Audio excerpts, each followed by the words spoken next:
I came from a background of construction, zero sales experience at all.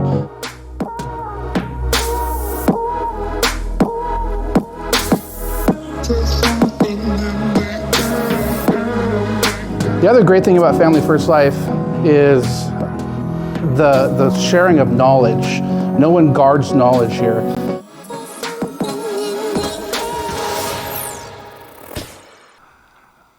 All right, welcome to The Climb. Excited you have Ethan Lehner here with us on this episode. Ethan is one of my rising stars in my agency. He's really came in and caught the agency by storm, doing everything right, truly believed in the concept of starting fast rather than slow. Ethan's going to share his success stories along with some of the things he's struggled with throughout his journey. He's been with us now for going on 4 months. Super excited for where he's going to end up, and overall very impressed with what he's done so far. So Ethan, welcome to The Climb. Thanks, great to be here. Good, it's good to have you on. What I want to do first is just ask you this. Tell everyone, where have you acquired your work ethic? Okay, that's a really good question. I started off in all labor intensive work, construction, commercial fishing, coal mining, oil field, pretty much the hardest, most dangerous jobs that there are. And then from there, I pretty much just transferred that work ethic from those tough fields into FFL. Right, so can you share what's the craziest thing that happened to you, let's say commercial fishing? Any injuries or crazy things that happened? I got one better for you. In coal mining, we were working underground with the weight of the earth coming down on the coal seams. You'll have blowouts, and then the roof is caving in as well. I had the roof collapse onto the drum and spit rocks, and those rocks, hit me. I got injured in the last couple months of coal mining. That's when I really decided, it's time to make a change. Right. So pretty much the scariest environment imaginable. I mean, that's all you had to really say. So I can see where, this work ethic here is, what you learned in those industries. It's no wonder why you've come into this and you're able to grind through a 12, 13-hour dialing day, phone day to achieve your goals. I mean, it's nothing compared to having the earth literally collapse on your head. Absolutely. So I appreciate, Ethan's work ethic, and I appreciate you and what you brought to the agency. You're inspiring a lot of people, including myself. What has been the biggest struggle for you so far starting out? That's a great question. I think the biggest struggle starting out, is the transferring to 100% commission. Not knowing when you're going to get that next check. It takes a while to adjust to. Now I'm to the point where I can count on that check coming in. But in the beginning, that was tough especially for my wife to wrap her head around as well.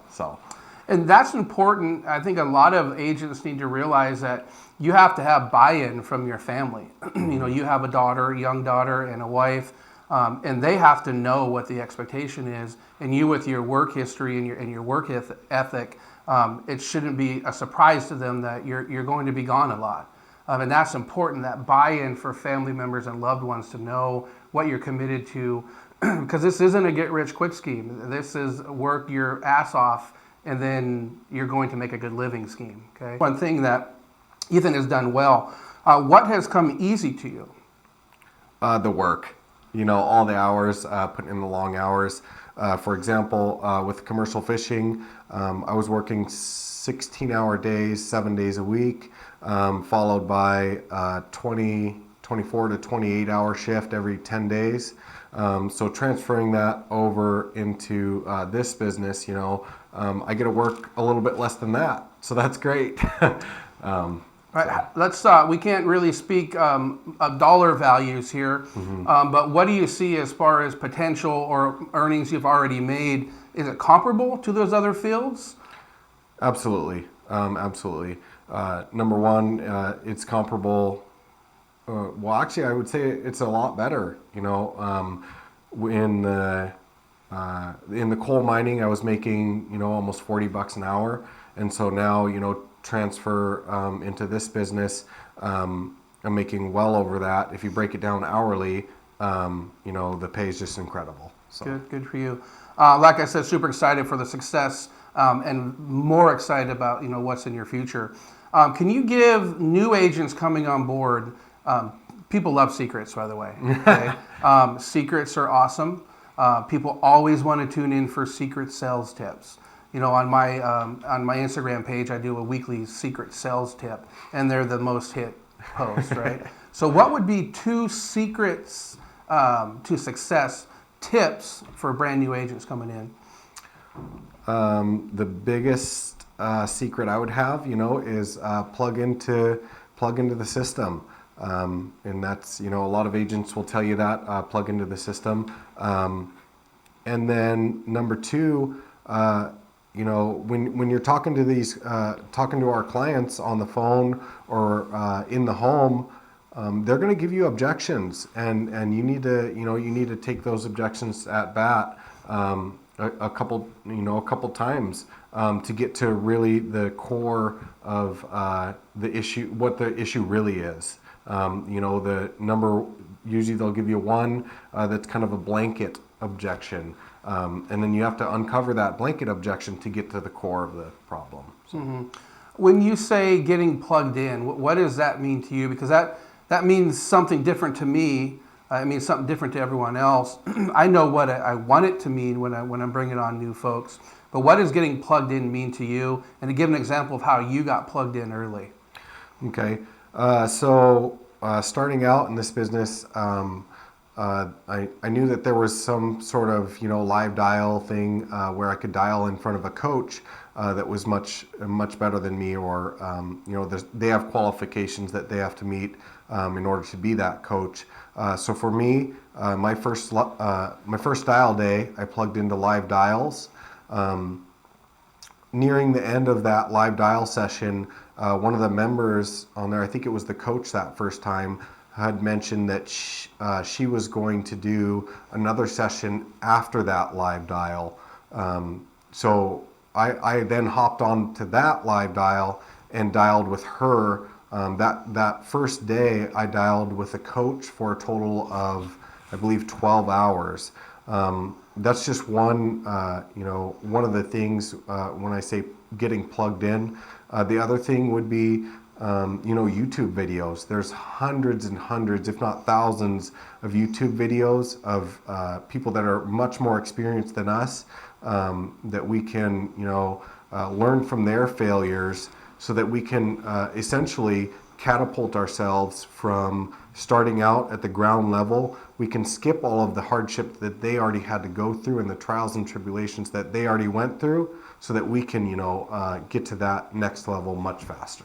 So. One thing that's interesting about insurance producers is we talk with our hands. Yeah. I mean, it's almost funny, and I do it in the house too, and I'm like, yeah, it's funny to watch you talk. And I can tell you're passionate about something when you start talking with your hands. Absolutely. Which is great. And we can give a shout out to that person. It was Echo, correct? Mm-hmm. She's an absolute beast. She kills it on the phone. So shout out to you, Echo. You're doing great. Keep doing. We appreciate you inspiring not just your agency, but all of the agents in general at Family First Life.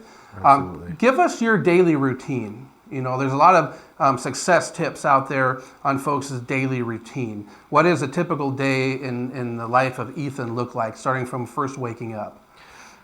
Well, I'm self-employed now, so that means it's break time, right? No schedule. No, actually, coming into this business, I knew that if I was going to be successful, I had to take the discipline that I had acquired in my past career fields. Most recently, the oil field. I woke up every day at 3:30 in the morning, so I had time to make it to the gym before I could, before I had to be at work at 5 a.m. And so what I did was I transferred that. So now I'm self-employed, so I have to be even more disciplined. It's actually the opposite of what people think, right?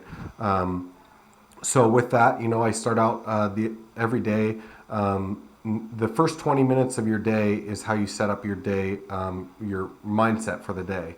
So what that looks like for me personally, I start out the day and I do my spiritual readings just to get my mindset right there. And then I write out 3 things that I'm grateful for, 3 things that I'm going to accomplish today that would make today better, and then 3 I am statements. I am, going to make Hall of Fame. I am going to be successful.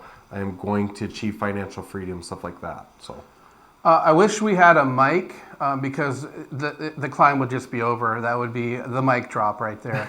That's great. You really are inspiring, and I want you to know that truthfully. What you've done in a short period of time inspires me, inspires agents that may have run their course to get back out and go to work. So really appreciate you. Tell me how the recruiting process, because you're trying to build an agency. Tell me how that process is going for you. Absolutely. So I think the most important thing with recruiting is when you're starting out, just sharing the success that you're having with all of your friends and family, and posting on social media what I've the families that I've helped. The agents that I'm bringing on from that, it's important to, bring them to light as well. When they hit a milestone, it's important to bring them to light on social media as well. So that's how I've had the most success. Okay. Can you give me 3 words, not phrases, words that describe Ethan with a client? Personable, relatable, and empathetic. I think those 3 are very important because you want to be feeling what your client's saying, and you want to be listening to what they're saying as well. When you listen to the client and you're hearing what they have to say and you're feeling what they say, you're able to help them in the way that they would like to be helped. And so that really cements the business in while you're sitting there, and then it keeps it on the books, so you're not you don't have business falling off the books as well. Right, and that relationship is key in what we do. You need people to know, or your clients to know, that you're their person. You're going to take care of them in life and then take care of their family after they pass. And that's one thing that I don't know if you've had experienced a death claim yet, but it's really an eye-opener when it happens, and it really puts value in what we do. Mm-hmm. We help the family, we help the person, and then now we get to go be that person that helps their family in their time of need. And that's something that I really enjoy about what we do. Give me, what is your goal in 2 years? Okay, so that's a good question. Another good question. So 2 weeks ago, I was on the FFL mentor site, and I was looking up the compensation. I don't know. I never looked it up before. Any new agents, go on to the FFL Northwest Mentor site, go to compensation, scroll all the way to the bottom, and you'll see a graph on there. On this graph, it shows you the average projection of an agent and over a 10-year span. And it says that pretty much the summary of the graph is that in 10 years, an agent should be able to step out of the field. So I want to cut that right now. In my first 6 months of the business, I'm already at year 2, okay. Just in personal production. So I want to cut that in half. So I know you asked for a 2-year plan. In 5 years, I want to have the option to step out of the field. Mm-hmm. I never will because I'm a workaholic, unfortunately. I don't know what I would do without work, so I will always work, but I want to have the financial freedom and the ability to step out of the field. Okay, great answer. Now let's look into the future. So what's your daughter's name? Grace. Grace. So now we're in the future. You've passed away, and someone mentions your name to Grace. what is the one word that you want to pop in her mind when she thinks of her dad? Proud. Good. I want her to be proud that that I was her father. Good. I'm a big baby, so you got me misty-eyed right now, so that's good stuff. I'm a girl dad myself, so I know exactly where you're coming from. Appreciate you being on the climb. Look forward to having you on it again. What I said earlier about Ethan is very, very true. He's very inspiring. His work ethic is second to none, and his goal, that just defines him as a person and an entrepreneur, really, that he wants to take the norm and cut it in half. So thank you, Ethan, for coming. Thanks for having me. Let me know if you ever need anything, and everyone else out there, thank you for your time. We appreciate you, and we'll see you next week.